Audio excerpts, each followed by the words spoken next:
Hello and welcome back to another episode of Bitesize Cinema. I'm your host RJ McCready, and for this episode I'm going to be taking you guys back to the year in 1987 to look at Canon's Masters of the Universe. That's it guys, we're going to be going back to 1987.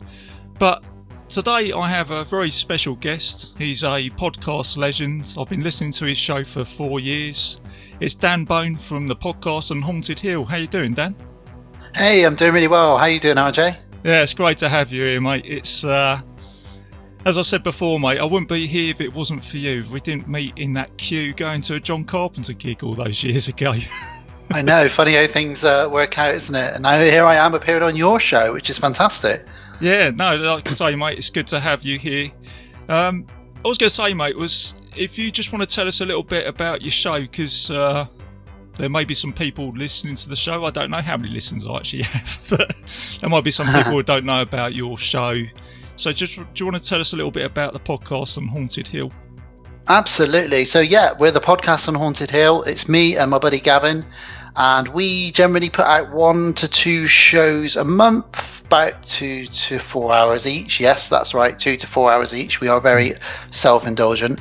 We cover a couple of horror movies per episode. You can find us on the Legion network, same place that you'll find this amazing show.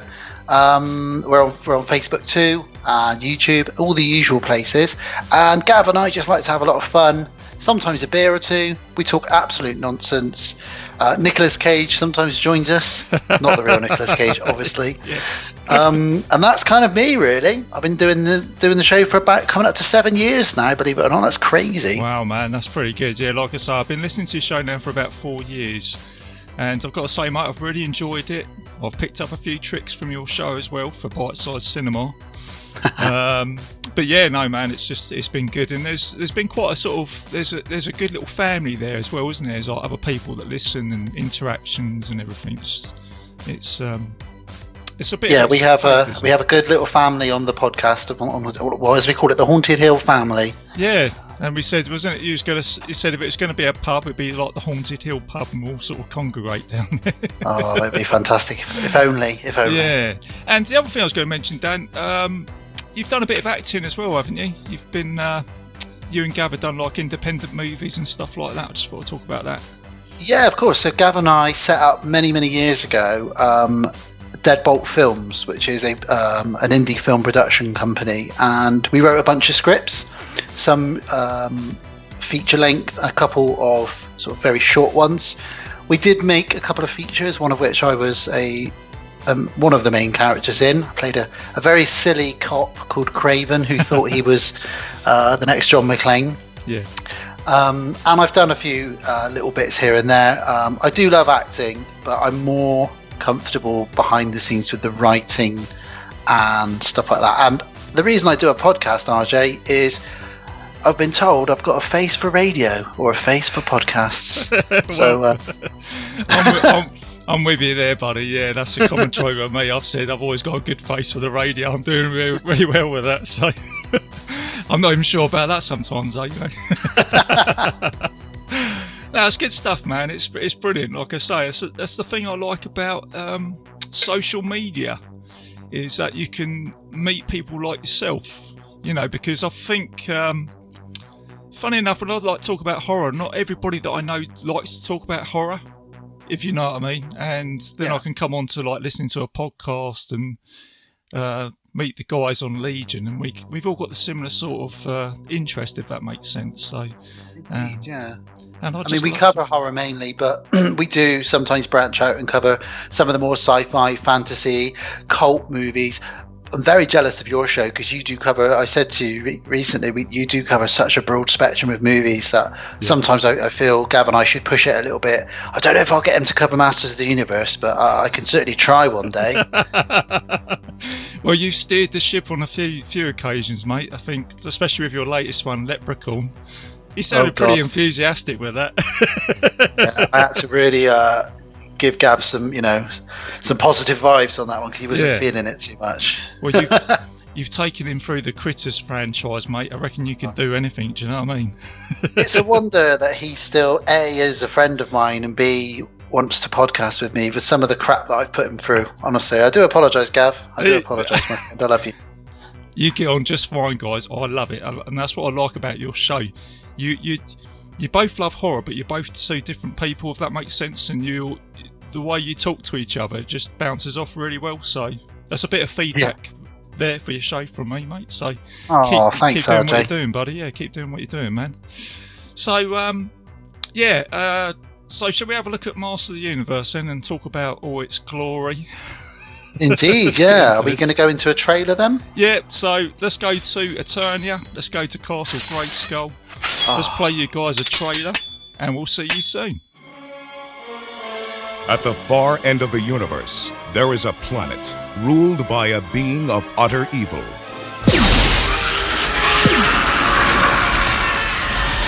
And there is only one man who dares challenge him. They are locked in a battle to the death. A battle that will take them across the heavens. Stop him! A battle that will finally be fought I want them hunted down and brought to me! across the face Police! Nobody move! of Earth.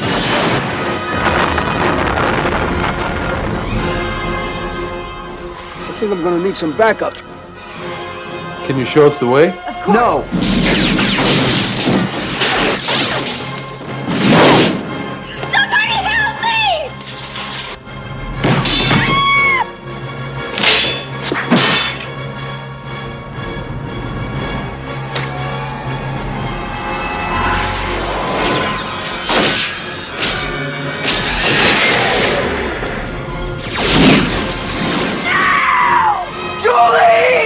From a distant galaxy, they have come to Earth. Dolph Lundgren as He-Man, Frank Langella as Skeletor. Only they have the powers to be Masters of the Universe. Live the adventure.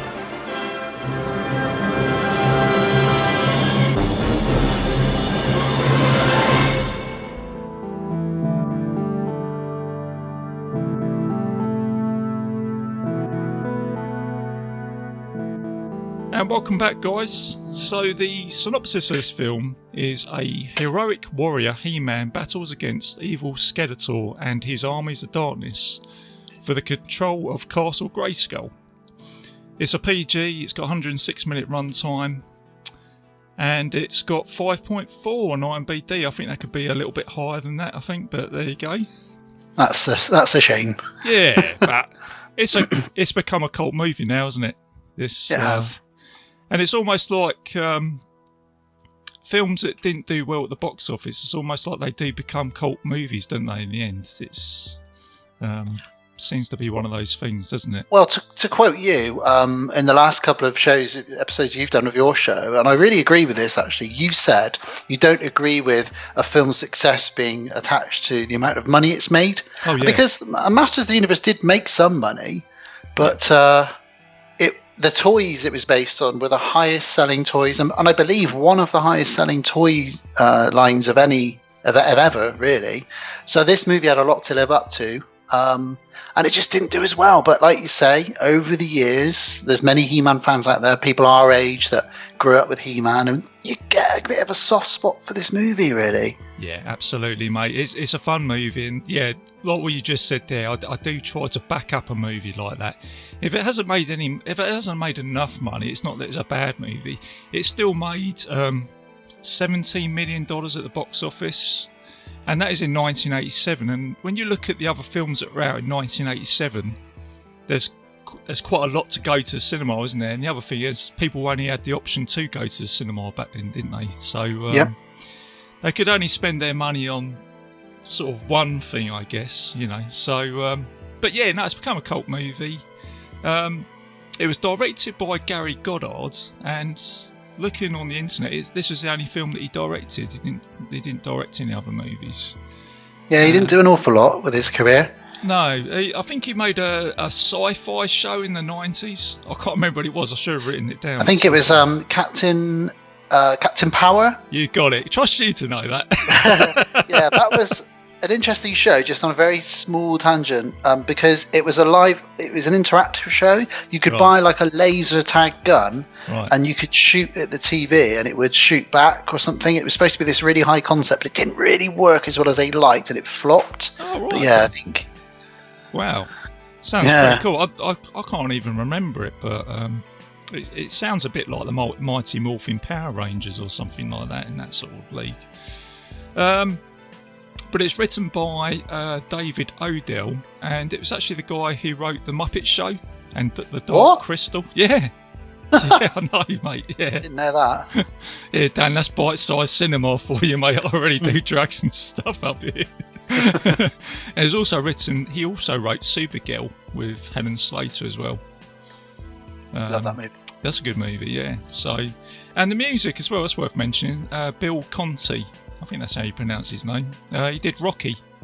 He did the Rocky soundtrack. So, and of course, I actually own the soundtrack. You do you? Oh, right. Obviously, okay. as a massive He-Man fan, I obviously own the soundtrack. But it's got very similar riffs to Superman, hasn't it? The very first Superman movie. It's very John Williams, isn't it? I mean, it is. I watched the film last night, and I haven't actually watched it for a while. And I did think, wow, this is like real, like say, Superman, Star Wars. You know, it's got the sort of like the March of the Stormtroopers type soundtrack. And it's a canon movie, Dan. Hey? Oh, we're doing a canon movie. Golden Globus and always glory, eh? Oh man. They really did have a fun time, didn't they, in the 80s? You know, it's You've said it yourself, I've said it myself on our individual shows. When you see that logo, you're in for a treat. Yeah, that's right. And that's the thing, that's worth mentioning as well, isn't it? When you see these logos, because I know, Dan, you grew up in the same sort of time I did, where we only had TVs with no internet or anything like that. So I think it'd be in about the 90s, I'll be in my bedroom, probably about 11 o'clock at night, Canon would come on, and you think, right, what's this going to be? You kind of know it's going to be a good film, don't you? Do you know what I mean? Same with, I think I've mentioned Orion Pictures as well. They were the same with Rambo and RoboCop. And RoboCop. Yeah, so, but they did. They really went for it as well, didn't they? The Golden Globus brothers with Canon. They just seem to just churn out all these films.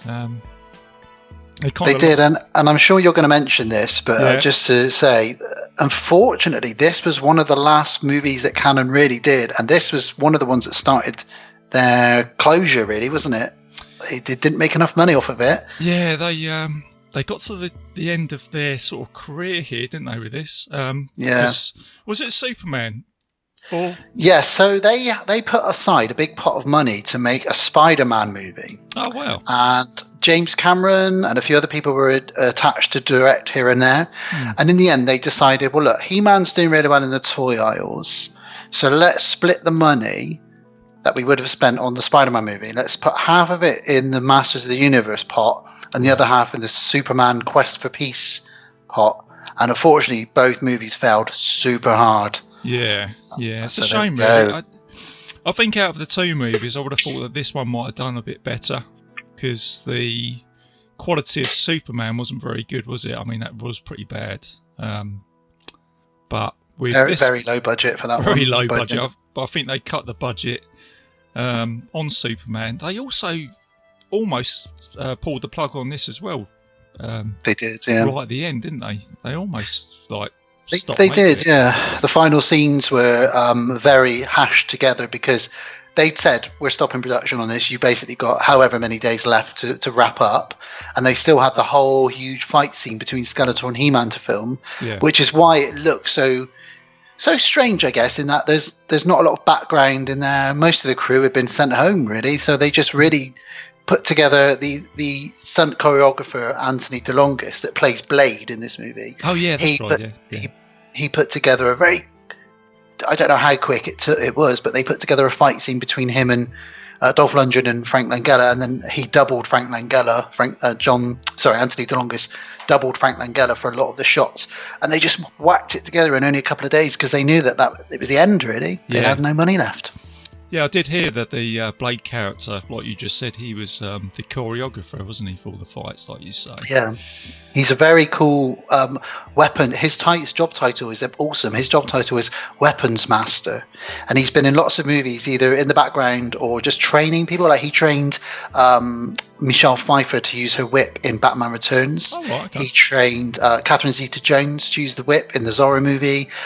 He's worldwide known as one of the best whip masters, if you believe it or not. Right. He's awesome with swords as well.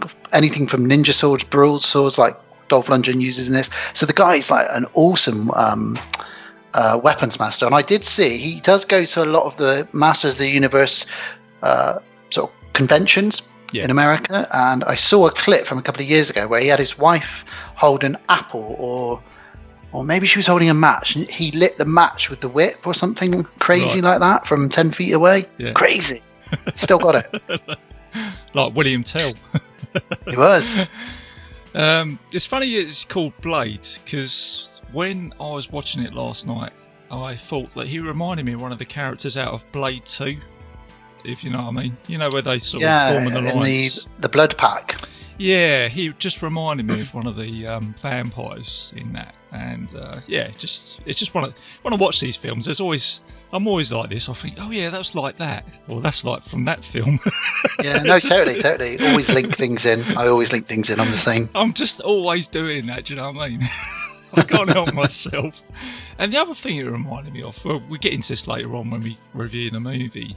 There's a little bit of Kroll in there as well, with like the Slayers and the was it like the robotic characters in this? Obviously, yeah, like Skeletor's troopers. They do have that Kroll vibe about them, don't they? Yeah, especially with their laser beams, and then you've got He-Man taking them out with a sword. Just reminded me of that a little bit. So yeah, totally, I can see that. Totally, maybe Kroll exists in this universe. Oh, it could do, couldn't it? Yeah. Oh, yeah. Could you imagine that old Prince Colwyn turning up with his glaive? Don't worry, I'll take this, everybody. Thing is, Dan, if that is the Golden Globers brothers, that's what they would probably do, wouldn't they? They'd just go, shall we just sort of hybrid this with another movie? Yeah, okay, you know. Why not? They were shrewd businessmen. But going back onto canon, this is probably the straightest canon movie that was made, wasn't it, really, compared to, you know, like Revenge of the Ninja and things like that, you know, back in the early days. So yeah, I guess this and the Chuck Norris movies, other than that, they did some very off the wall stuff, didn't they? Yeah, very off the wall. Oh yeah, that's right. I think it said, they famously quoted, is it not all of our movies are good, but sometimes we do make good ones, or something like that. It was something like that, wasn't it? So yeah, so there's canon. What else we got on here? So what I'll do is I'll quickly just shout out the cast members in this. So obviously you've got Dolph Lundgren as He-Man. Oh, legend. Frank Langella as Skeletor. And I didn't realise he was the guy that was in Frost Nixon. The guy that was Nixon. I didn't realise that was him. Yeah, he's a really established actor. Quite often he comes up as one of the number one villains in this, even though this movie is slated, just because he put his heart and soul into the role, really. Yeah, no, I never knew that. Meg Foster, she's great as Evil Lynn in this, isn't she? What's fantastic about her is a lot of people commented on afterwards saying they really love the crazy contact lenses that they put in the character for her. That turns out that was just her real eyes. She's got crazy eyes. She has, hasn't she? Yeah, because I noticed that because she's in They Live, isn't she? She is, yeah. She kicks Rowdy Roddy Piper out the window. I did notice that more in that film. She's got really weird, you know, like I say, her eyes are just almost like draw you in somehow. Very scary. We've got your mate here, mate. Old Billy Barty, old Gwildor. Oh, God. Oh, there's a character that steals the show, isn't he? And he has been in so many movies like Willow. You know, he's a very famous little person, you know, as they say. And he's got a very distinct voice. He's kind of got one eye half shut. And even through all the Gwildor makeup in this, you still see that it's Billy Barty. And he's just very silly, fun character, isn't he? Yeah, he is. Yeah, he almost steals the show in some ways, doesn't he, really? You know, just give the sword. they put him in this because they couldn't afford to do Orko from the cartoons, so they figured still need a small, funny little comic relief, so they put him in this instead. Yeah. Did that work for you, being a He-Man fan? Did that was you sold with that? I was 9 when this movie came out, and I proclaim to be one of the biggest Masters of the Universe He-Man fans of all time. And I know that this movie gets a lot of the hate this movie gets is because they brought characters in that weren't in the comics or the toys. It didn't bother me at all when I was 9 or 10. It was fucking brilliant, you know. No. So I've got to admit, I think even when I was younger, I appreciated that the Orko effect would probably have been quite a high task back in the mid-80s. But yeah, it was fine. Courtney Cox, obviously from Friends. She's probably one of her most famous roles, isn't it? This is her first role in a movie as well. Yeah, that's right. Because you mentioned, who is in, funny enough, in Leprechaun? Yeah, fun. I was just about to say that. We covered, on the podcast on Haunted Hill, we covered Leprechaun on our last episode, and that was Jennifer Aniston's first movie role. So here we are. There's another connection for you, RJ. And you had, funny enough, Willow in that, didn't you? So we got a bit of a tie. Oh, yeah. There we go. Wow, the universe. John Cypher as Man of Arms. Again, I think he does a great job in this. He's proper sort of tough guy, isn't he? Chelsea Field as Teela. And Mr. Strickland from Back to the Future's in this. James Tolkien, Detective Lubick he plays, but he's great as well, and do you know what I mean? He's just brilliant, isn't he? You know, I only really know him from the Back to the Future movies and this, and I'm sure your listeners are going to be shouting at me now, saying, "Hang on a minute, he's in this, he's in that." But those two roles are so good, and they're kind of the same character, but not, you know. Yeah, I'd say, I can't really think of anything else that he was in. And you and I both watch a lot of movies, so I can't really think of anything. But hell, I'll take that as an actor, wouldn't you? You know, Mr. Strickland, Mr. Lubick in Masters of the Universe, he does it great in this. So yeah, that's the cast. We've mentioned a little bit of trivia, but what I was going to say, Dan, you've already mentioned it before, but Master of the Universe, He-Man, you're a big fan of it, mate. Do you want to tell us a little bit about that when you was growing up? Did you sort of collect the figures and all that sort of stuff? Or?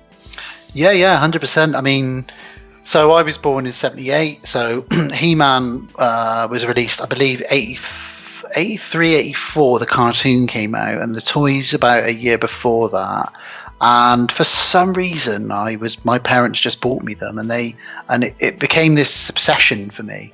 At a young age. It started my collecting almost, and my mum and dad could see that, and they bought, between me and my sister, they bought us pretty much, and we weren't spoiled, we didn't have a lot of money, but they managed to get us pretty much every figure that that was available, really.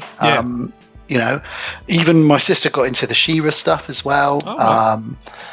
I've said this many times on the podcast on Haunted Hill, but I'm happy to say again, my favourite Christmas memory is receiving Castle Grayskull at Christmas. That was just an incredible toy to receive as a kid.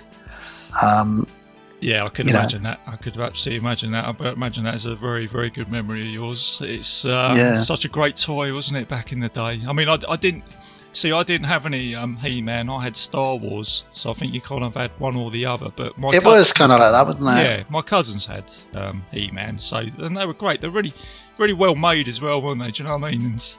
And we mentioned they all had an action feature. They all were very individual, bright colours. You know. Yeah. Everything that you want from a toy, and I seem to remember you used to push a button and things would change on them, wouldn't they? Like the chest would get battered in or something like that. And some of the characters would have a neck that would pop out. There was other ones that would stick to the wall with their mouth. You'd have ones that would fly down ropes. So many different things. But I'm a big cartoon guy as well, as I'm sure you know, RJ, and to let your listeners know. And again, this had a cartoon attached to it, you know. And although the cartoon and the toys were different, as is this movie, that was just my jam, man. I'd get home from school when I was sort of 5 or 6. That would be on, and I would be lost in that world. I've got a really funny memory, actually, if you want it, about my finding out I was going to be having a brother. So I remember watching He-Man. Yeah. And my mum came in the room to say she was pregnant and I was going to be having a little brother. Right. So, and I remember just looking at her so angrily that she'd put mute on the TV during He-Man to tell me that. Oh my god! What a horrible little kid I was.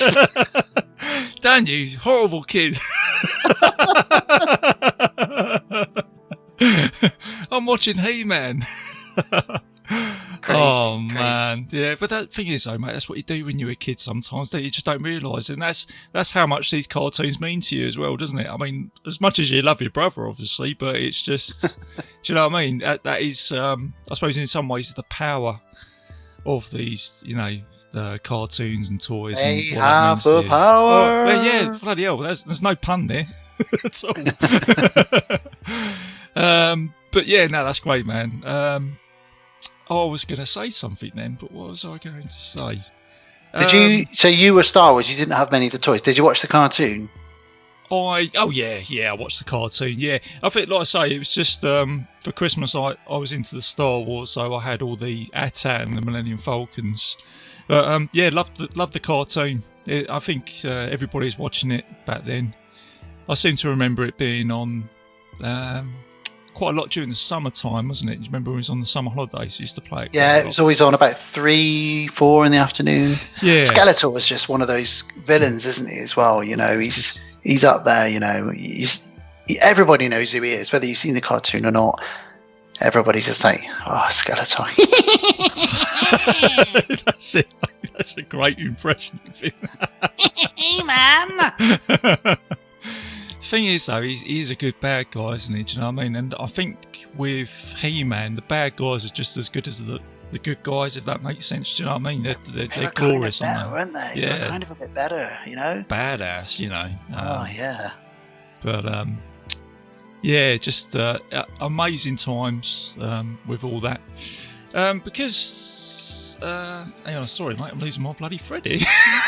I put you off. My plan is working. It's that impression of yours there, mate. Yeah. So we've spoken about that. Is there any other trivia about this film that you want to talk about?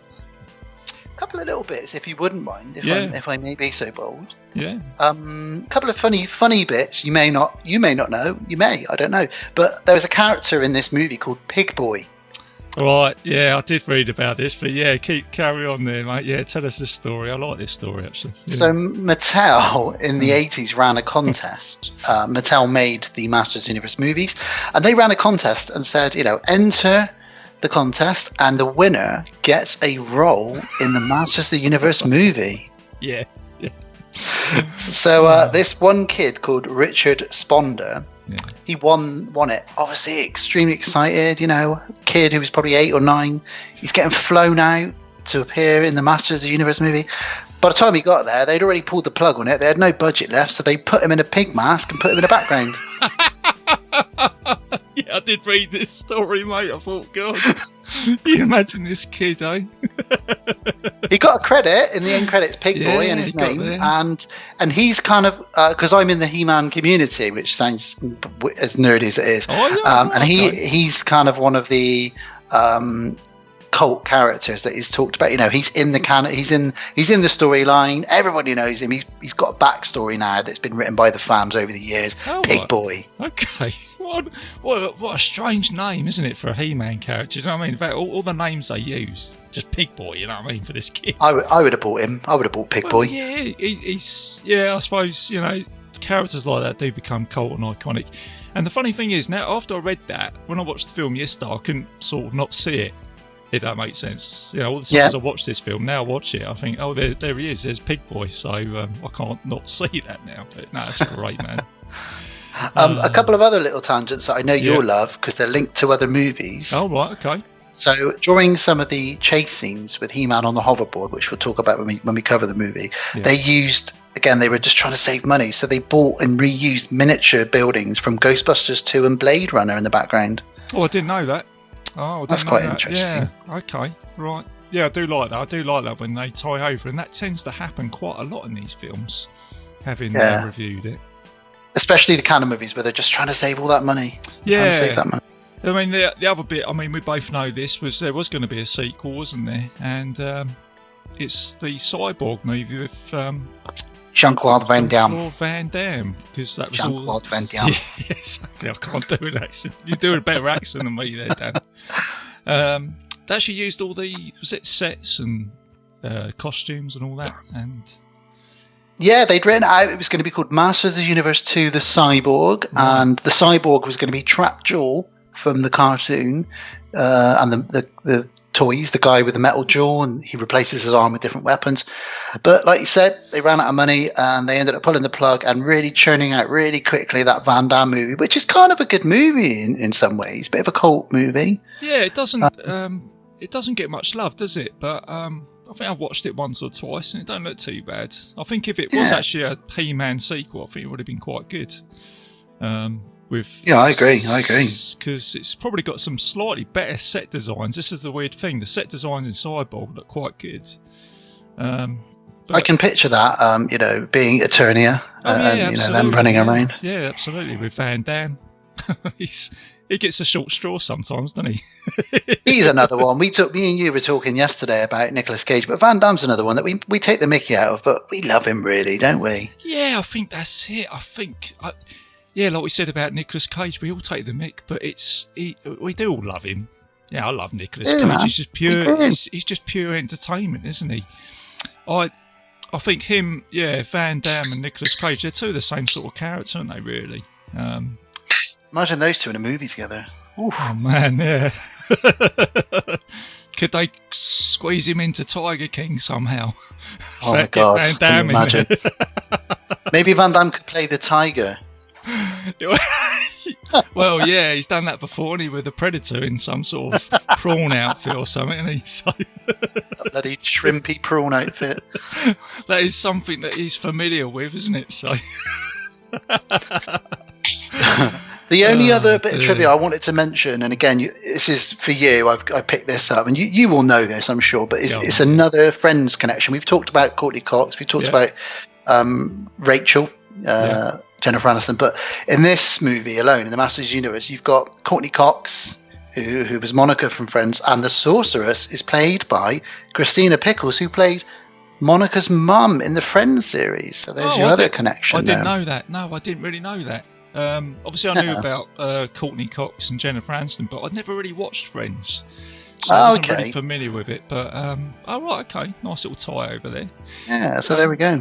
Now, the only other bit of trivia here, which I thought was quite cool, and it's typical canon as well, is that they actually blew up some of the sets on here. So some of the explosions and the fires is all real. Do you know what I mean? Apparently they caught Dolph Lundgren's hair on fire in one of the explosions. That's it. If anyone can, can't they? Do you know what I mean? That should be the catchphrase. Yeah, that's it. Oh dear. So that's all good stuff, mate. I think we've been over all the production, the greatness, the toys, the film composers. So, and this is one thing I always say as well on this podcast is the building platforms of these films. All what we've mentioned there is it's just great, isn't it? Just all that greatness all put into one. And obviously it was already built for them, really, because he had an established toy line, you had an established cartoon and comics. So really, it was all there for Golden Globus and Cannon to run with it, really. And they kind of messed it up a bit. But we'll talk about that as we go through the review. Yeah, all right then, mate. So let's do a bite-sized review on Masters of the Universe. So Dan, because you love this movie, mate, I'll let you take the helm on this, mate. Take it away. Let me know if I talk too much, though. No, fine. You're fine. I'll do a full commentary on the movie. No, I'm joking. So, look, I'll chuck in a few facts on the way, which one of them is that the reason this movie takes place on Earth mainly is, again, budgeting. It starts off on Eternia, but unfortunately, the majority of the movie is on Earth. But they do write it in well, and I think it is fun that He-Man and Skeletor come to Earth. I remember as a kid thinking that was really cool that they'd actually come to Earth to do battle on Earth. Do you know what I mean? Yeah. I kind of it does work. I never really noticed that when I watched it as a kid, if that makes sense.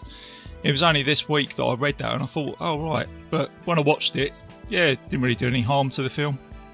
No, it's fine. It's fine. It's all good. So the movie starts on Eternia, and we see there's been a battle and war raging across Eternia, as always. You can see Castle Grayskull in the background, but Skeletor has taken over Castle Grayskull, and he's captured the sorceress. So this is kind of crazy if you were a kid at this point. You'd be like, hang on a minute, this is not what happens in the cartoon. This is weird. Meanwhile, He-Man and Teela and Man-at-Arms are sort of fighting off Skeletor's troops out in the Eternian desert, and they find Gwildor, don't they? Gwildor. He's all tied up, isn't he? He's been Get me out of here! What the hell are you? Exactly. He's like, what the hell is that? He's a great inventor, Yeah. and he's invented something called the Cosmic Key, which plays tones. It plays the tones. And the Cosmic Key, basically, if you play the right Casio keyboard tones, you can open up a gateway between space-time dimensions. It's cool. Very cool. I gotta say again, mate, that's another canon influence, isn't it? Should we just chuck that in there? Yeah, okay, that sounds good. Yeah. How are we going to get them to Earth? What about if someone plays music? Brilliant. Put it in there. Let's rejig like David Lee Roth's guitar from That Cosmic that Key. in. Can we talk about that for a second? That is such a cool prop, isn't it? It's amazing, isn't it? Yeah, it looks like it's going to kill you at the same time, doesn't it? With all the like spikes coming out of It's it. got spikes on it, yeah, definitely. But you press all the buttons and all these lights come out and it plays music and everything moves on it. It's really cool looking. That must have cost a lot of the budget just making that alone, really. Yeah, and like you say, that's quite a good special effect on there as well, isn't it? It works really well for the, rewatching this film, I thought, the effects are pretty good on that. Yeah. Now, he's made 2 of these Cosmic Keys, and Skeletor's stolen one of them, which is how he got into Castle Grayskull, but Gwildor's got the other one. So they go into Gwildor's weird little igloo, and they have a little chat with him. Yeah, that's kind of reminded me of the Lord of the Rings a little bit here, like a little hobbit house or something like that. So Yeah, it's they're playing with all the little inventions that he's got going in there. Teela's kind of, what is all this? Kind of looking around. Sarah Douglas that played one of the 3 Kryptonians in Superman. Oh yeah. Yeah. She was actually the rumours were that she was very close to getting the role of Teela in this as well. Really? Oh, okay. Yeah. So I think I would have probably seen her play Evil Lynn or something like that. Well, those were the other rumours. The other rumours were that she was up for playing Evil Lynn, so she was definitely tied into this movie at some point. But whether she was going to be playing She-Ra or Evil Lynn, sorry, not She-Ra, that's somebody else altogether. Teela or Evil Lynn. You're in the same universe there, Dan. Don't worry, it's fine. Yeah. Yeah, I could have seen her play that actually. It'd been good. So to escape from Skeletor's gang, and who's taken over Castle Grayskull, they press a few buttons and they jump for a portal. And this portal takes them. It's a portal we would like to go through, RJ. Takes them back to 1987. Yeah, I could do one of those right now, Dan. Actually. Me too, buddy. Me too. Yeah. Big time. So our heroes end up back in 1987. We get some funny scenes with Gwildor meeting a cow, not knowing that it's just an animal. Right, yeah, I forgot about that scene actually. Yeah, it's a bit of a random scene, but yeah, it's cool. He's like moo, moo, moo. He thinks he's talking to it, but he's not. He's not talking to it. We get that whole good journey thing. That's another thing that came from this. Good journey. They don't say goodbye, they say good journey in this movie. Yeah, which is cool. a little bit of a spin. That's quite good. Yeah, it's quite sort of moral, isn't it? Sort of spin on it. So yeah, it's almost like their force be with you, isn't it? Yeah, I think that's kind of what they were going with, wasn't it? So, and then you've got is this where you've got old Gwildor hiding in a bush, looking at a couple kissing in the back of a car? Is it trying to steal their chicken?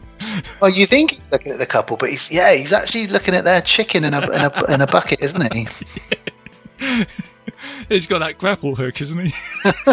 I want one of those. I want to grab some chicken with a little grappling hook. Dan, there's a lot of stuff I want out of this movie. A body like Dolph Lundgren. You know what? I'll probably just have Gwildor as well. Just imagine him running around your house, Oh, I've just done your hoovering. Thanks, Gwildor. Go and get me a beer, mate. Cheers. No, I'm just imagining him doing the hoovering in my house. Yeah, you're right. He steals the chicken from that couple, and this is a fun scene because this is just to again highlight that they're aliens. They're from Eternia. Yeah. So Man at Arms he's a hardened soldier. So he's been there. He's done it all. So he just tucks into this bucket of ribs and wings with Gwildor. But Tila, she sort of says, "Why do they put the food on these little white sticks?" And he says, "These are ribs." Yeah, that's it. I'd never got that when I thought where they come from, Eternia, I thought they'd be eating stuff like that. So, I guess they're obviously all vegetarians on Eternia. I was going to say, yeah. So how does He-Man keep his beef? He's a vegetarian. I know. I was thinking that. Bloody hell. Get the old steroids. Oh, maybe not. I don't know. Yeah, don't know. I might edit that. I'm sure He-Man's listening right now. Yeah, I was just like, yeah. We do get to meet our sort of Earth heroes now, who is Julie, played by Courtney Cox, and her boyfriend Kevin. Kevin's got a really cool van that plays I'm a living in a box, I'm a living in a cardboard box when he's driving along. That was another thing I noticed. I forgot about that was in there. So yeah, it's a good little good little song there. He's a musician, isn't he, Kevin? He is. And is that where you meet his friend Charlie as well? Was that a little bit later on? I think that's a bit later on. He takes the cosmic key to Charlie to sort of say, "Hey, have you seen this?" And he says, "It's probably Japanese. I've seen this before." He thought he knows what he's talking about, he thinks, doesn't he? Everything's made in Japan, isn't it? It must be from Japan. His store gets totaled later on, though. Jesus. Yeah. They really go to town on his store later. Yeah, he makes a little bit of a reference again to the invasion of the body snatchers, doesn't he, as well? So. Oh, I didn't catch that. What did he say? I didn't catch that. When he's in the store with Lubeck and it all starts blowing up and stuff, he said, "Oh, it's like that film Invasion of the Body Snatchers where they all come out." Oh, yeah, that's right. Yeah. I just thought, I sort of get what you're saying, but it's probably not the sci-fi movie that I'd probably be referring this to, you know what I mean? I suppose they couldn't say Star Wars or anything like that, could they? It's kind of like how that Luke... Yeah, that's it, yeah. Could have done an Ash, couldn't he? Star Wars. Well, it's good that Kevin is a musician because that ties nicely into the cosmic key, which they find in a graveyard. Now, just to touch on Julie's background, her parents were killed in an aeroplane crash the year before. So she's sort of just getting through the grief of that. They had their own plane and they crashed, so they're visiting their graves, and this is where they find this crazy cosmic key device, and they don't know what it is. And now to me, RJ, and I'm sure you're a very sensible man as well, especially in 2020, if I found that in a hole in the ground, I would not pick it up. I would not take it to the school hall that I was going to be performing at later. I would ring the bomb squad and say, "There's a flashing, weird, spiky device in the ground here. That's definitely a bomb. Can you come and look at it, please?" Yeah, I'm with you on that one, mate, but it just tends to be a trend, doesn't it, in the 80s? If something lands from the sky, just grab it. A bit like the dude out of the Blob, isn't it? Do you know what I mean? Or even the stuff where you just eat the stuff. Yeah, that's it, yeah. It tends to be a license in the mid-80s, doesn't it? If there's something gooey with steam coming off it, looks like it's come from the sky, that's it. Put your hands on it. Eat I'll put that in my lunchbox. And I'll that's keep that for later. Yeah, don't call the authorities. Just do what you want with it. I mean, it's the same. I guess it was the same with things like E.T. and stuff like that. Rather than telling adults that there was a creature, you'd just sort of, it'd be your little secret as a kid, I guess, wouldn't it? Yeah, that's it. In our case, we'd probably find Gwildor or something like back in the 80s. Let's make a deal. If either of us find Gwildor, we contact each other immediately. Yeah. And when social distancing over, we get together for a barbecue with Gwildor and some ribs. Yeah, Becky would be saying, "Who's that you just brought in? I can hear something." No, it's fine. It's okay. It's right. It's nothing. It's okay. Come on, Gwildor, let's go. Oh, dear. Now, this next scene really frightened me as a kid in the school hall because Kevin tests the cosmic key and he amps it up, and he realizes it plays these incredible sounds. But then they realize it does like a light show as well, or what they think is a light show. What they're actually doing is activating the cosmic key. So Skeletor's henchmen pick up back on Eternia that the key's been activated, so they start locking in on where it is on its location, which is a very bad move, because Kevin then takes the key to go and see his buddy Charlie, who we talked about, and while he's off, Courtney Cox is sitting on her own in the school hall, and this is where Beastman, Karg, Saurod, and a couple of robots all turn up and rip the school hall apart. Yeah, I see what you mean. It was a bit scary, wasn't it, going back? Well, he was the character with the white hair. He was like the leader of the pack, wasn't he? The sort of... Yeah, he was Karg. Right.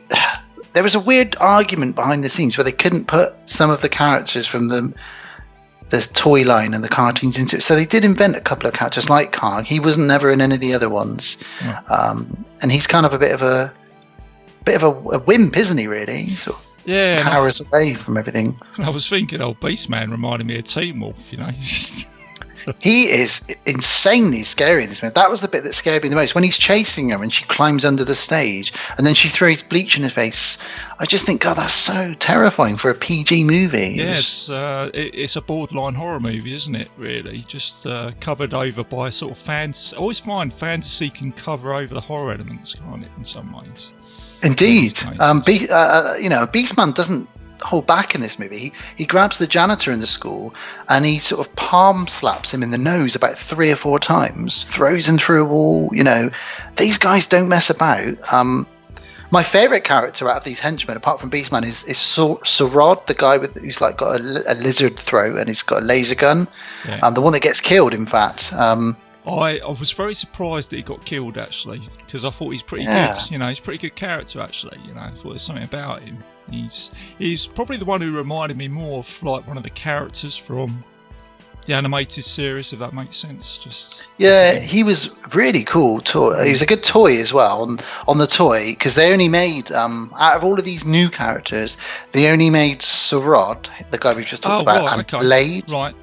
Okay, so he was actually a character, was he? They made him into it off the back of this movie, so that was kind of like, wow, you can now get him as a toy. Right. So, always selling toys, Mattel. Always selling toys. But yeah, his sort of function was you rolled down like a thing on his back, and sparks came out of his mouth. Oh, right, okay, that's pretty cool. A little side note there, really. I love the tangent, man. We end up in the scrapyard now. So this is where He-Man jumps in and says to.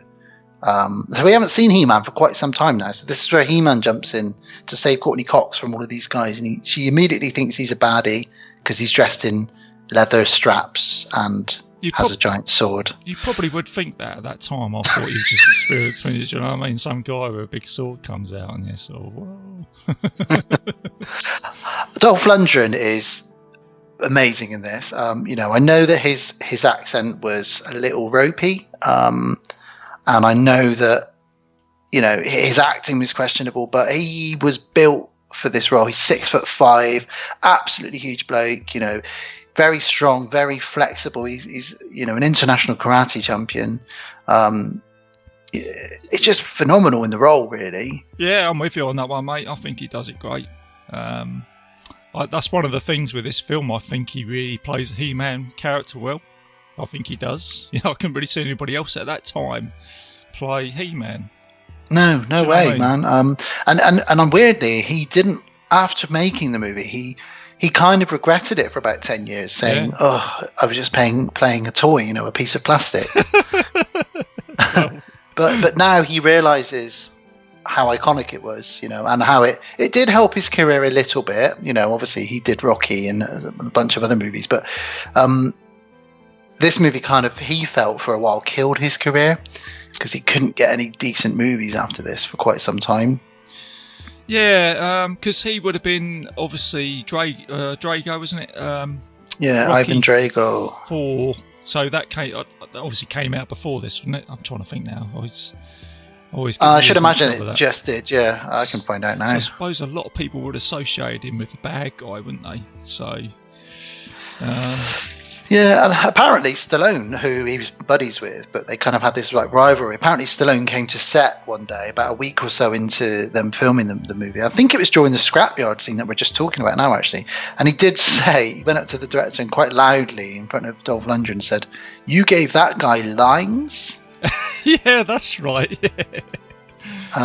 Which was just very mean. Because, well, it is a bit, mate. But he couldn't speak any English, or he could only speak. Well, he's Swedish. Right? He's born, in Sweden, so he's Swedish. He could speak English, but just not as well. And part of his contract, I think, was if he couldn't get the line right within a couple of takes, they would dub him over or something like that. Yeah, they were looking to do that, weren't they? But I'm kind of glad they didn't, because again, see, the thing is, Dan, I'm very forgiving with films, so I kind of take them for what they are. Do you know what I mean? You can sort of... Yeah. I know some things are blatantly bad, but it goes with it, doesn't it, really, with this type of movie? So, yeah. I think I'm quite surprised to see, actually. I've just looked it up while we're chatting. This is his third role. So he was in A View to a Kill, just as one of the sort of henchmen. Then Rocky IV, then Masters of the Universe. God, I didn't know he was in View to a Kill, but I haven't seen that for a long time. Yeah, he's just a background baddie in that. I know he went on to go and do, I was talking about this the other day actually, Red Scorpion. Oh, that was his next big movie after this. It's a good movie, that. I used to love that. I was going to post that on the page actually, because I thought that had already been mentioned for a while. But yeah, that's the other one I was thinking of. So, and obviously he went on to go and do The Punisher as well, didn't he? He did indeed. He's a very interesting character because he's one of the highest levels of drumming. So he's an incredible musician. He speaks 6 languages. Yeah. He got offered to do a scholarship at MIT in engineering, chemical engineering. His dad and his brothers are all chemical engineers. He's just an incredible person. He's very intelligent, huge guy. He did modelling for years as well. Yeah. So he's literally ticked all the boxes, really, and got to play He-Man. So I don't really know what he was complaining about when he said, because I'll take. Wouldn't you take that, Dan? Wouldn't you? I'll take that. Wouldn't you? Someone said to me. He also famously gave Sylvester Stallone concussion when they were filming a scene in Rocky IV. Man, yeah, it's what I like about when we talk about this. All these things that these actors do, you start finding all this stuff out. But yeah, I'll take that. That was me. Totally, man. Well, yeah, here we are. So we're in the scrapyard. So this is where He-Man gets to get his sword out, as it were. And sorry, Dad. I was just going to say, welcome to the Dolph Lundgren podcast. No, should we just do an hour talking about how great he is? Yeah. Episode 100, right? Dolph Lundgren. Dolph Lundgren's later years. Yeah. Oh dear, there we go. We could be on a hit there, mate. All right, okay. So we have a really good fight in this scrapyard. Yeah. Blade says, "I've waited a long time for this." Now the reason he says that is because his character, he kind of came up with his own backstory. Right. He said to the director, "The reason I wear this eye patch is because I lost my eye to He-Man in a previous battle, so I want my revenge." Right, okay. So that was kind of his little bit behind the scenes for him, really. While that's all happening, Kevin's taken the cosmic key to Charlie, who doesn't know what they're talking about, and we get the introduction of Detective Lubick. Oh, he's a legend, isn't he? He almost kind of steals the show a little bit, didn't he, in some ways? But I'd forgotten. As a kid, he annoyed me, but as an adult now, I really appreciate his character. I think, God, you're so funny. Yeah, he's just... I don't really know how to explain it, really, but he just seems to pull it off so well, doesn't he? And I think he's out of his depth. He's out of his depth in this movie. He doesn't know what's going on, but he's trying to take charge because he's this badass detective. But there's blokes with lasers and swords. He hasn't got a chance. But the funny thing is, though, Dan, is that he kind of thinks that he is in charge, but he's not, is he? Do you know what I mean? All the way through the film, he thinks, I'm taking care of this. Yeah, not really, like you say. It's funny. I think that's what makes it funnier. He doesn't know what's going on, but he gets more and more involved in the plot as we go through it as well. Gwildor turns up in the scrapyard in a pimpmobile at this point, in his little converted Cadillac. Forgot about that bit as well. I don't know what is going on with Gwilder in this movie, because later on he almost dresses a bit like a pimp as well, with a fur hat and a feather boa. I'll tell you what was going on there, Dan. That was the day Golden Globus visited the set from Cannon. He said, "How are you getting on with the film?" I know, let's put Gwildor into a Cadillac and put some... Do you know what I mean? That's his interference. They probably said, E.T. In E.T. they dressed him as a woman. This made a lot of money. So let's do it with Gwildor. Put him in a pimp coat. Make money. We're going to make money. They probably just thought that. Do you know what I mean? And that, mate, is just exactly how Cannon put these films together. These poor directors. They kind of made that up on the spot, didn't they? Yeah, they did. Yeah. They did that with all their films. Oh, it's great. So the henchmen go back to Skeletor with their tails between their legs, saying, there was thousands of them. They defeated us. And Evelyn says, well, I could have done better than that. So Skeletor says, all right, then, you go and do better. And he sends her back to Earth with Beastman. And he kills Sorod. This is where he kills Sorod now in front of everybody, which I was gutted about. I loved him. Yeah, I was the same as you, mate. I thought, I wasn't expecting him to die. I thought he'd be in it a little bit longer. But at least it demonstrates that Skeletor is actually evil. He will kill his own warriors if he needs to. Yeah, I suppose now you mention it, that's a demonstration of him, isn't it? Making the bad guy even badder, I guess. So. Yeah. If he's going to kill his own men, think what he'll do to the goodies. Do you know what I mean? Yeah. That kind of prods that on a bit, thinking about that now. So. Yeah. So this is where they get the collar. And they put the collar on Kevin now. So Evelyn catches Kevin in his own home. And the collar is like this thing that wraps around your throat and basically gets you to tell the truth. Yeah. And he reveals all. He tells them about the Cosmic Key and He-Man and Julie. And they get all the information they need. So... look out, the baddies are on the up at the moment. This is where we're at. Yeah, that's right. And isn't that where Evil Lynn's got that machine where she can look into the past or something? And she says, it doesn't look like you had your ass kicked that much. she says, you told me there were dozens of warriors. Yeah, that's it. This man. And that kind of went over my head when I was watching this as a kid, because you want to see all the effects. But as I've got older, I've gone, yes, I totally get that. It's a cool device and a cool invention, but also she really takes the piss out of them because they lied. She completely dresses him down big time. I love that. Now this is the scene now then. So they all head over to Charlie's music store now, don't they? And this is the scene where his store gets absolutely demolished. Christ. That's a proper death by stereo scene, isn't it? You know what I mean? Everything. Guitars on fire, keyboards melting, records. It's all happening. You basically got He-Man and Man-at-Arms defending the store. Charlie is in the back with Lubick and Kevin and Julie. And Skeletor's henchmen are just destroying this music shop, trying to get to the Cosmic Key.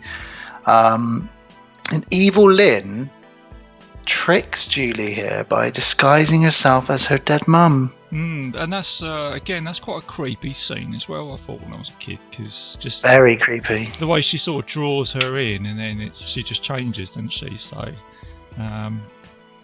she gets the Cosmic Key off of her and they all run away. And Lubick says to Charlie, hey, you got a gun in here? He's like, yeah, of course, it's the 80s. He's got a giant pump-action shotgun behind the counter of his shop. So Lubick gets his gun out, and he thinks he's kind of Rambo, John McClane. He's like, I'm going to take on this Skeletor and his warriors with this shotgun. Don't you worry about this. It's just a bit where he goes running out, and he tries to take on all the forest. Yes. And then they just turn around, and it's just like, huge explosion, the car blows up. He just goes, I think I'm going to need some backup. They blow the car to absolute pieces while he's hiding behind it, and he just looks at the camera and goes, holy shit, I think I'm going to need some backup. And that's like I said earlier, that's a real explosion as well. I bet Lubick as the actor, we probably just run out. Probably didn't even know that was going to blow up. Just go boom, that's it. That's great, brilliant, fantastic. I will just say there is a really cool girl power moment in the Charlie store shootout scene where Tila gets sick of everybody like just not shooting anybody. So she jumps out, she sort of jumps over a desk, and she takes out like 10 bad guys in 10 seconds. Yeah, that's right. Yeah, big time. Yeah, I totally and then agree, she looks at her dad and goes, "Woman at arms." Yeah, she just that's so cool. Goes into like a Sigourney Weaver moment there, doesn't she? Like proper Ripley kicking some butt. So. Well, I'll be honest with you now, RJ, just between me and you. Go on. I had the massive hots for her when I was a younger chap. Yeah, I think, I'm kind of with you on that one as well. Yeah, I think we all did. I mean, Tila, anyway, but real life Tila with guns beating people up, she's a badass. Yeah, she is a total badass, mate. Yeah, so, yeah, I'm with you on that one, buddy. What about the hoverboards then? What do you think about the hoverboard scene now? So we're moving on to the hoverboards now. Well, again, I thought that was pretty good, for this film. For a Canon movie, with the budget that they had, I thought that was pretty good. And I think that effect still stands up today. Isn't there a scene in one of the Highlander movies where this kind of thing happens? Or am I getting that muddled up? Oh, I don't know, because I'll let you in on a secret. I've only ever seen the first Highlander movie. I'm sure there's a scene in another movie, maybe I'm wrong then, but they have these kind of discs that they stand on and zoom around on. Maybe I'm wrong. I don't know. You know what? Can't really think of it, because, I can't. I can only ever think of He-Man with this. Yeah, but it's cool, man. The only other film I can think of is The Avengers Assembled. When the bad guys are flying around on the hover. I'm sure they have these little things they stand on, don't they? Yeah, so it's the only one I can think of. Yeah, so Skeletor decides if you want something done right, you do it yourself. So he comes to Earth with his giant squadron of soldiers. And this is epic, man. As a kid, watching this big sort of tank drive down the street, but it's hovering with all these guys around him. It's just, wow, man. Again, it's just another great effect scene, isn't it? And it kind of reminded me of the, was it Jabba the Hutt's sand yacht?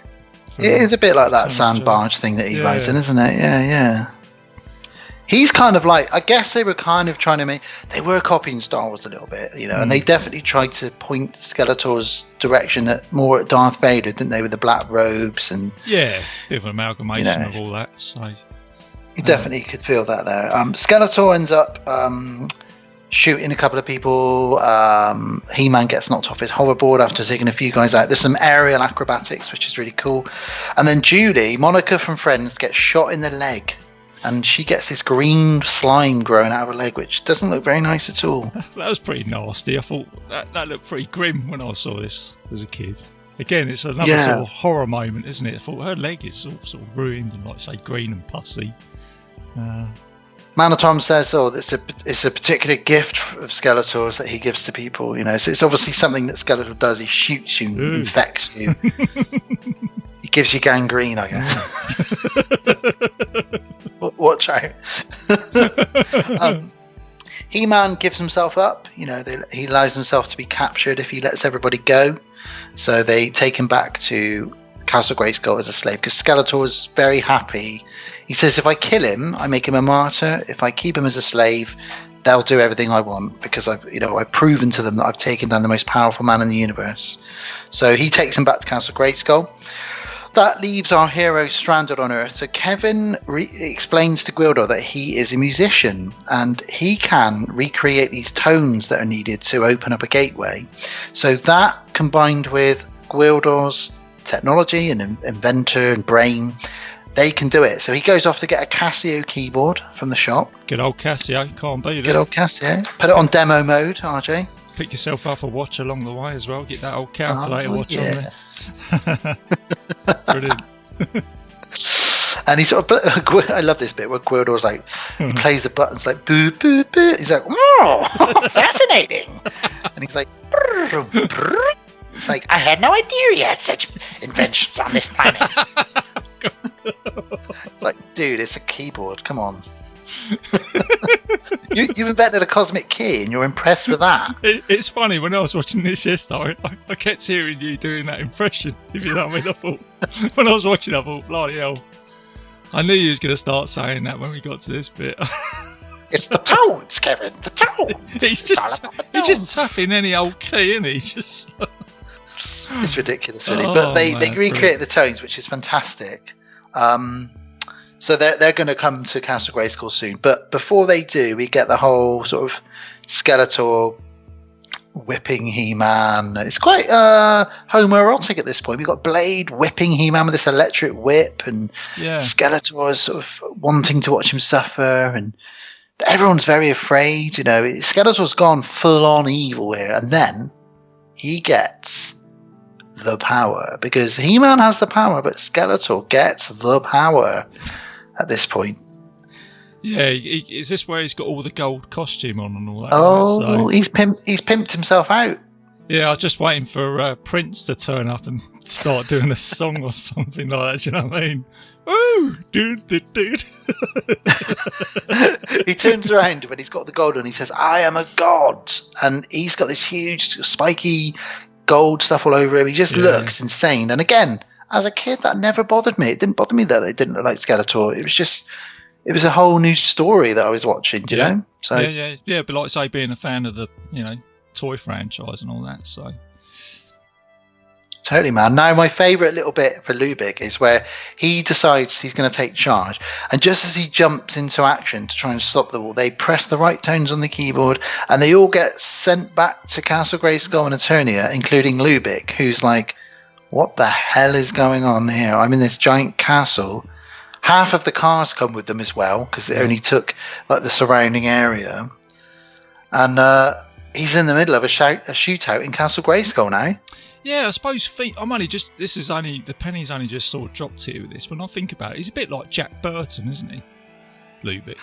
He really is. Because, he's trying to be the leading man, but it ain't working out. And all of a sudden, he's ended up at that sort of final scene of Big Trouble, isn't he? Do you know what I mean? Where he's like, sort of boom, boom, boom, He starts shooting them up, doesn't he? He starts using the old pump action shotgun, doesn't he? Now? He does. Well, he doesn't initially, and then a few people shoot at him, and he turns around and he says, "Nobody takes pot shots at Lubick." That's it then. That's what pushes his buttons. And he just starts pumping the gun and shooting at them all. Absolutely brilliant. And we get loads of cool fights and laser beams. Kevin sort of becomes a bit of a hero as well. He-Man does an incredible feat of strength where he pushes over these gigantic pillars to crush some of Skeletor's baddies.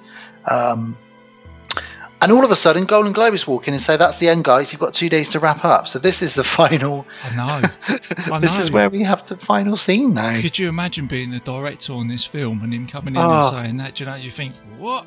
You would have this incredible vision of this final epic fight scene between the two guys. And instead, you've got to just do what they did, which kind of works. It's kind of a lightsaber-y type scene. There's sparks flying, and Dolph Lundgren spinning that broadsword around, and Frank Langella spinning his Havoc staff around. The best bit about it really is Dolph Lundgren picks up the sword at this point and obviously says, "I have the power," which, as a kid, when he did that, man, I jumped up so high. And still now, I messaged you while I was watching it the other night. I remember you saying about that, yeah. As soon as he says that, man, I'm just like, yes, it works. You have the power. He doesn't transform. He's already He-Man. He's not Prince Adam. But, he's got the electricity flowing for him. He manages to defeat Skeletor. Skeletor falls off to his doom, or so we think. Yeah, until the end credits. Before we get there, we got the wrap-up, where Lubick's decided he's going to stay on Eternia as some kind of prince with a hot wife. They got some page 3 girls on Eternia, haven't they? He says, "You kidding me? What am I going to go back for? I got a great view. I got fresh air, clean water. I got a hot girl. What am I going to go back there for?" And they're like, "Yeah, fair enough. All right." Good. Will's going to wash my underpants for me. And he's got like this white robe on. As well. He's eating grapes as well, I think, isn't he? Oh, he has adapted very, very quick, isn't he? He's adapted in minutes. Yeah, do you know what I mean? He's not thinking about his wife and everybody at home that he's left on Earth. No, I'm fine, I'm all right. Nah, it's all right. I'll live in this castle. Fuck it. Okay. That's a great. He almost just steals the show at the end of the movie with that, doesn't he? Do you know what I mean? It's just great.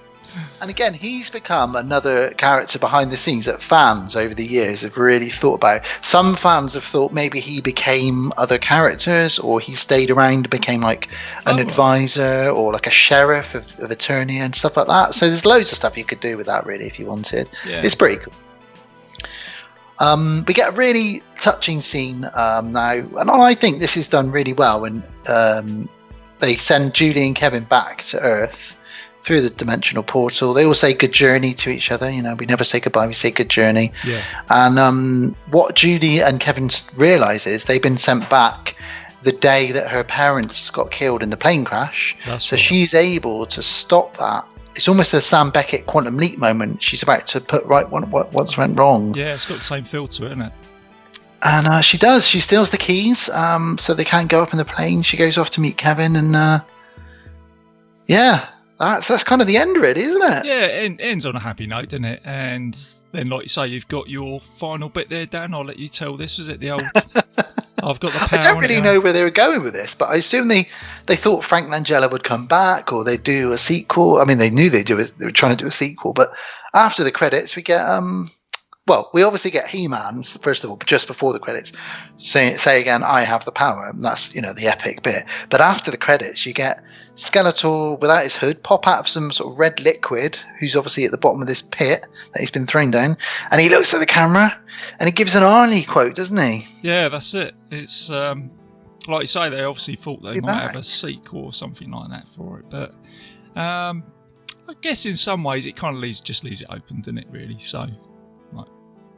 That was one of the first after credit scenes, really, wasn't it? Right, for me anyway. Like, Marvel do it all the time now. You know, you're always going to get a scene after the credits, but I didn't even know about it really for years, and I had it on VHS. And I remember one day it was letting it play, and I was like, I don't know what I was doing in my room, just talking or whatever. Yeah. And suddenly that bit came on, and I thought, I've owned this movie for about 5 years, and I didn't know that comes up after the credits. That's crazy. I think you could be right. That could be the first time they've done that, because I can't think of any other film around about that time that did that. I certainly can't think of any. No. It was awesome. You know what, Dan? I'm going to have to go and rewatch Predator now just to make sure there's something at the end I ain't missing. Well, we skip through to the end credits. You never know what you're going to get at the end credits. There'd be like a Predator arm coming through the jungle or something like that I missed or something. So, yeah, I have to go through all my movies just to make sure. So, they were going to put She-Ra in this movie as well, and the behind-the-scenes sort of character design, they drew She-Ra into this as well, but in the end they couldn't figure out a way to do it and fit her in as well, because obviously that is a whole separate story anyway with She-Ra, He-Man's twin sister, so they just couldn't figure out a way to do it, really. Yeah, that would have been cool. I suppose they would have had that possibly as maybe in the sequel or something like that with her, I don't know, but... yeah, no, it's a great movie, mate, isn't it? I mean, it's a lot of fun, isn't it? Totally. I give it a thumbs up. You know, it's 100% thumbs up on this one. It's 80s, it's canon. Are you entertained by this film? Yeah, big time, aren't you? Really? Do you know what I mean? It puts a smile on your face. Like I say, you've got the comic relief with Gwildor. You've got some real explosions, fires, all that sort of stuff. It's just old school. You've got aliens, you've got swords, lasers, castles, witches, magic, monsters. You've got real humans thrown in the mix, on Earth, and I think that's why it works, because all of this stuff comes to Earth. It's not happening on an alien planet; it's happening where we live, and it's like, oh my god, this is quite scary. All this stuff's going on. Yeah, do you know what the weird thing is though? It's funny. Every time I talk about films, I always think of like a light bulb goes off in my head. But now when you think about it, someone could actually say, oh, wouldn't it be cool if we could have a He-Man movie on Earth? And that's kind of what you got here. They've done it. That is what you got. They've done it, because it always took place on Eternia and all these foreign planets, but He-Man never came to Earth that I can recollect in the cartoon or anything. Yeah. Which is funny, because his mum is actually an Earthling in the comics and the cartoon. Oh wow, I didn't know that. You know a lot more about it than I do. Sorry. No, I love it. I love it, mate. Love all this trivia. But it's like what you said earlier. Hey, wouldn't it be cool if He-Man was having a fight in a music shop with drums and guitar. Yeah, and you know, that what sort would of happen stuff. if Beastman came to a school hall and smashed it up? You know, that kind of stuff. It kind of happens in this movie, really. Yeah, you kind of get all that. So, yeah, it's like I say, it's a fun movie. So, yeah, no, thanks, Dan. Thanks for coming on the show, mate, for that. Oh, thanks so much for having me, man, and allowing me to talk about a subject which is very, very close to my heart, as you know. I'll be honest with you, mate. I've had a whole ton of fun with this episode, mate, talking about this with you. Do you know what I mean? It's just great. You know, it's just what you can conjure up, you know, with talking about a movie. And I've said this before. It's just that's kind of what the 80s does to you. And talking about films, it just brings out all this magic and stuff. So It's just yeah, that nostalgia, isn't it, really? yeah, the nostalgia and all that sort of stuff. So the only other thing I was going to say, mate, before we wrap the show up, was that film that we watched the other day. Was it the Fire and Ice movie? Fire and Ice. So you recommended that to me. Yeah. Tell us about that. Yeah, so it came out in 1983. It was made by Ralph Bakshi, who did the Lord of the Rings animation. And I just found it by surprise on, I think it was on Amazon, just clicking through 11 o'clock at night. And I was totally entertained by it, do you know what I mean? The animation, the music, the characters, the story. And it's only an 80-minute film. But it sort of got you to point A to B pretty quick, did everything you want to do. It was borderline cartoon porn, I have to admit. Yeah, totally, man. I mean, you know what I mean? You recommended it to me, Yeah. and I actually found it on YouTube as well. Oh, So I watched it on YouTube, and I thought, this is right up my alley. This looks like He-Man. Great, let's start watching it. But then within minutes, there was a girl in a G-string Yes, and I know, pretty yeah. much nothing else rolling around. And then there was the girl in it wears nothing more than a G-string, really, for the majority of the film. Yeah, there's not much for the imagination there, is there, with that? To be honest, the guys don't wear much. They're wearing kind of thongs as well, really. Well, I was going to say, what did the illustrator run out of ink or something? Do you know what I mean? 'Cause, you know, but it's a pretty cool. It's got that rotoscope animation. Yeah, I so like they actually got real actors, you know, to act out the parts. Same as that old Lord of the Rings movie, like you said, by the same guy. And I'd really recommend that, and I'm sure you would, RJ. It's a pretty cool cartoon if you like He-Man or Kroll or any of these sort of fantasy warrior like Beast.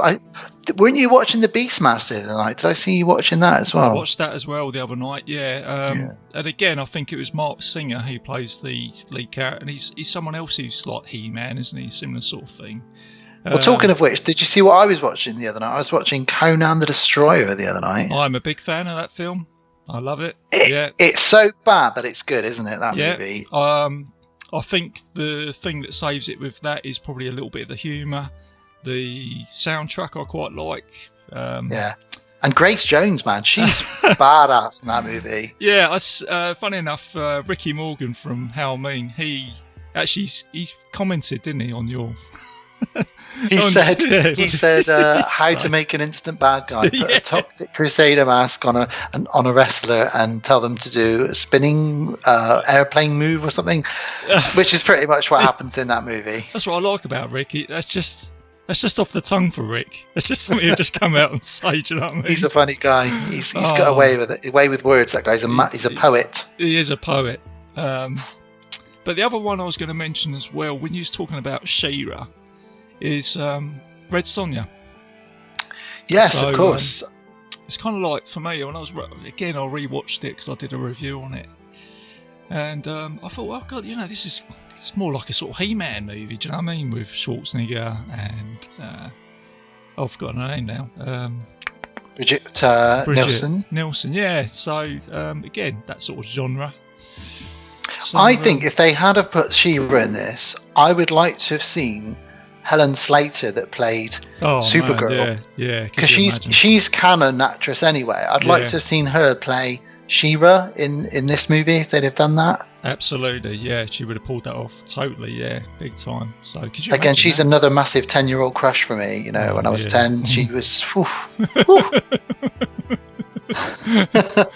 Again, when I did a podcast with Gary Hill from Cinema Beef.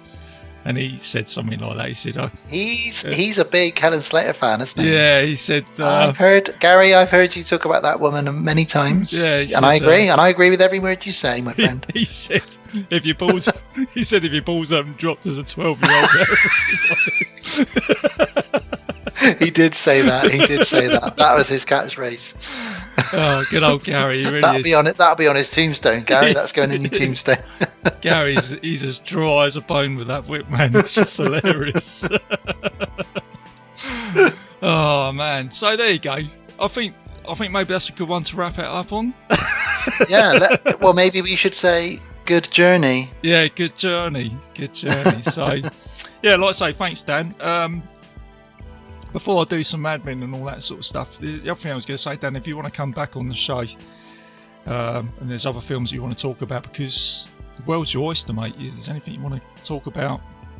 Yeah, I mean, we've talked about that. I'd be well excited to come back on and talk about my man, Jackie Chan. I know you mentioned Police Story, and Yeah. Jackie is my boy. Yeah. And you touched on Into the Dragon to me the other night as well. That pulled my strings a little bit. So, it's your show.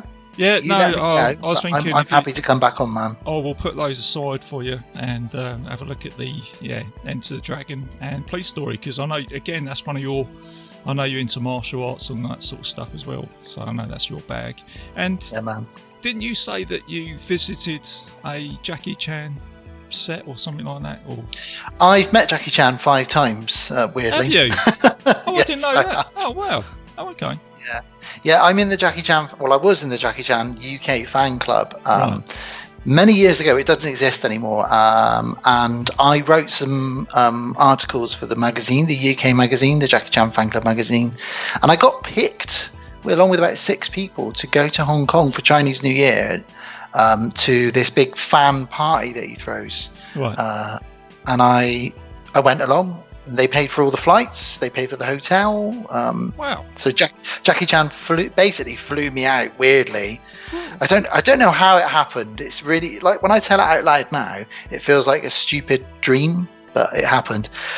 And yeah, we went to Hong Kong, and for 5 days we were ushered from place to place. We thought we'd only be meeting him once at the party. We ended up meeting him 4 different times during our trip to Hong Kong. And on the last time we met him in Hong Kong, we had dinner with him, and he was sat right next to me having dinner with me, which was insane. It's probably one of the best things that's happened to me, Yeah. apart from marrying my Yeah. beautiful wife, Alice, of course. Yeah, no, absolutely, mate. Yeah. I that's an amazing story, mate. I knew you said something about that in the past, but yeah. Great. And I imagine he's quite a nice bloke as well, isn't he, in real life? Absolutely lovely bloke. Yeah. And I met him again about a month or so later in London, in Planet Hollywood, because Shanghai Noon came out, and we got to go good to the movie, premiere. Yeah. That was really cool. And he seemed to remember me. And I think he was just being nice, but he said, "Oh, I've met you before." And maybe he remembered me, maybe he didn't, I don't know. But we ended up chatting again. And yeah, he's such a lovely guy. That persona that you see with Jackie Chan, it is very real. He's a very lovely, smiley guy. He might have remembered your beard, Dan. Is that right? Maybe, Just saying you had a maybe. beard. I had a Oh, you've smaller got beard back then, Oh, but did you? maybe he remembered it. No, that's great, man. Like I say, definitely go back and cover some Police Story and some Enter the Dragon. So yeah, cheers, mate. Thanks for coming on today. Thank you. So I'm just going to wrap the show up, guys. A little bit of admin. I am a proud member of the Legion Podcast Network, so please go and check out the shows, including Dan's show, or Dan and Gav's show, Podcast on Haunted Hill. And I got a Facebook page, some stuff going on there. If you want to post anything on there, let me know if there's any films you want me to cover. And you can find Bitesize Cinema on iTunes and YouTube and several other players on the internet if you type in podcast, Bitesize Cinema Podcast on there. And I will be back soon. I'm covering a couple of movies. I'm going to be doing District 9. Nice. Yes, yeah, I thought I need to talk about that one, Dan. It's a good one.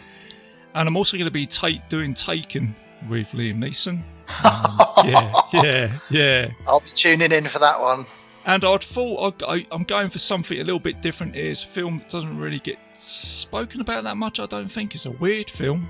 Probably not everybody's cup of tea. We'll have a look at it. It's called The Beach from 2000 with Leonardo DiCaprio. That's interesting. Yeah, that'd be interesting to hear you talk about that. That's a long time since I've seen that movie, man. Which is, funny enough, Dan, it's Danny Boyle, mate. And I know you are covering Danny Boyle, aren't you, on your next one? Yeah, if I may just very quickly plug episode 90 of the Far away, podcast on mate. Haunted Hill. we're going to be doing 28 days later and 28 weeks later, in line with everything that's happening at the moment, infections, etc. We're going to be covering those movies.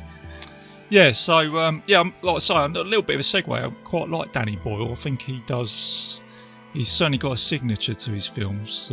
Yeah, definitely. He's a very good director. Most of his films hit well. So yeah, excited to hear you talk about The Beast. It's a long time since I've watched that movie. Yeah, the reason why I'm going to talk about that, Dan, is because what I came away in 2000 with that film is, I think the point of Danny Boyle with this story is the fact you can go to a lovely beach and be in paradise, but you still have to deal with the same problems you do in the normal world. So I will go into that when I come. So, but there you go. So, yeah. Okay, guys. Keep it bite-sized. Keep it safe. And I'll see you later on. Take care. Good journey.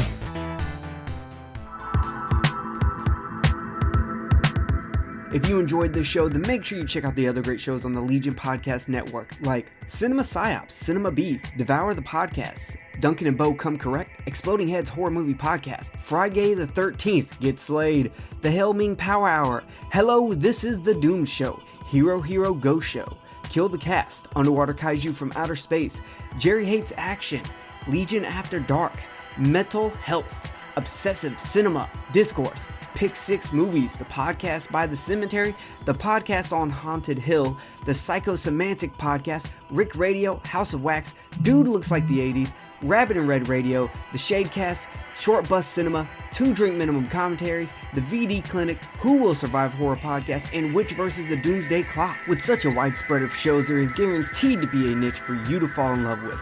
Horror, politics, movies, books, sex, music, commentaries, health, video games, kaiju, action, news, comedy, and opinions that would most likely get you killed in some parts of the world.